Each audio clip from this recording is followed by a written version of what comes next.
राम रामेति रामेति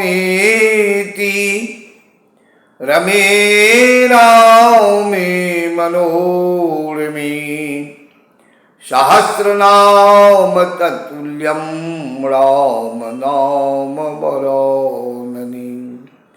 प्रेम से बोली श्री रामचंद्र भगवान की जय। बुंदयघात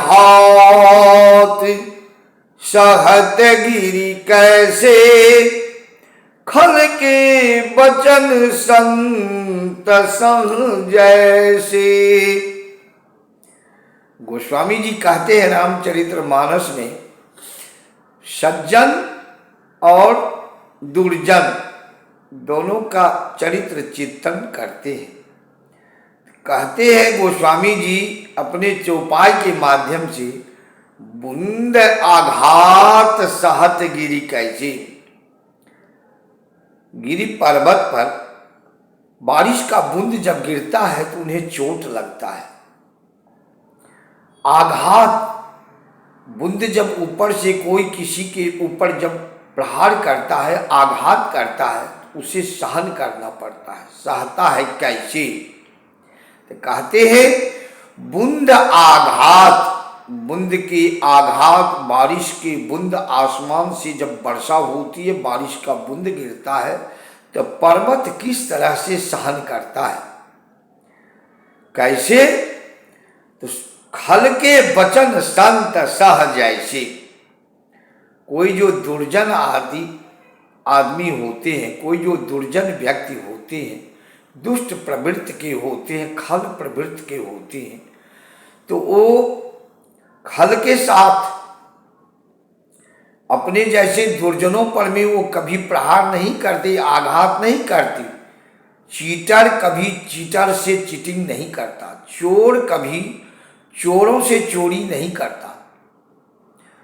सदैव दुष्ट प्रवृत्ति के, जितने कुबुद्धि प्रवृत्ति के होते हैं, वो सज्जन व्यक्ति को तंग करते हैं, परेशान करते हैं, सताते हैं, हड़पते हैं, जो जिस तरह से कष्ट देते हैं। गोस्वामी जी कहते हैं बूंद आघात सहत गिरि कैसे, खल के बचन संत सह जैसे।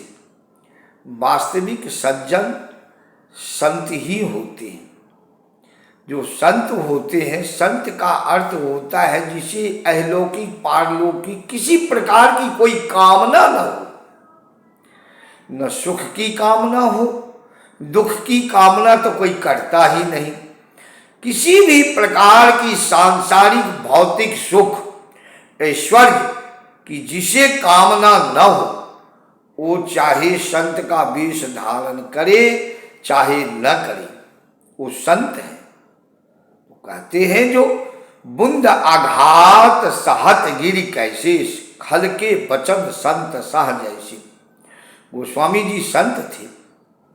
गोस्वामी जी जितना सहन किए, शायद किसी के बस की बात नहीं है सहन करना। गोस्वामी जी सहन किए। जब सहन किए तब आज गोस्वामी जी 500 वर्ष के बाद भी लोग हृदय में गोस्वामी जी का स्मरण करते हैं। गोस्वामी जी के नाम लेने से, गोस्वामी जी की लेख पढ़ने से, सुनने से पहाड़ जैसे पापों का नाश हो जाता है। ये गोस्वामी जी थे जिन्होंने अपने कृत्य से पूरे समस्त सृष्टि को, अपने अनुयायियों को उद्धार कर दिया, जन्म जन्मांतर तक के लिए मोक्ष प्रदान कर दिया। ये गोस्वामी जी लिखते हैं रामचरितमानस में, बूंद आघात सहत गिरि कैसे, खल के बचन संत सह जैसे। खल कोई अलग से नहीं होता है, परिवार में भी खल होते हैं, समाज में खल होते हैं, भाई बंधुओं में खल दुष्ट होते हैं, रिश्तेदारों में खल दुष्ट होते हैं। इस तरह के जो खल होते हैं, दुष्ट होते हैं, वो जिसको सताते हैं वो सज्जन होते हैं और इनका बोलबाला होता है। कलिकाल में, कली नाम है प्रपंच का, झूठ का, प्रपंच का, कपट का, दंभ का, पाखंड का। अभी आज के तारीख में, एक कलिकाल में वेशभूषा से किसी को संत मत समझिए। संत की सज्जनता, संत के कर्म, संत के व्यवहार विचार से संत होते हैं।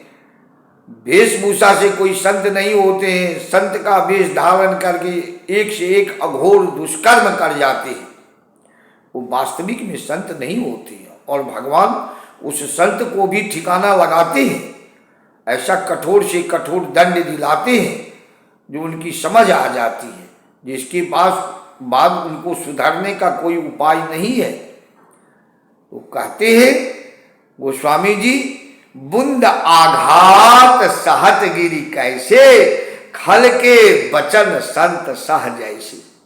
दुष्टों का वचन जैसे संत सहन करके अपने हृदय में उसको बर्दाश्त कर जाते हैं, सुन के सह के बर्दाश्त कर लेते हैं। उसी किस तरह से, तो जैसे बूंदों के आघात से पर्वत अपने आप को सहन करते हैं। प्रेम से बोलिए श्री रामचंद्र भगवान की जय।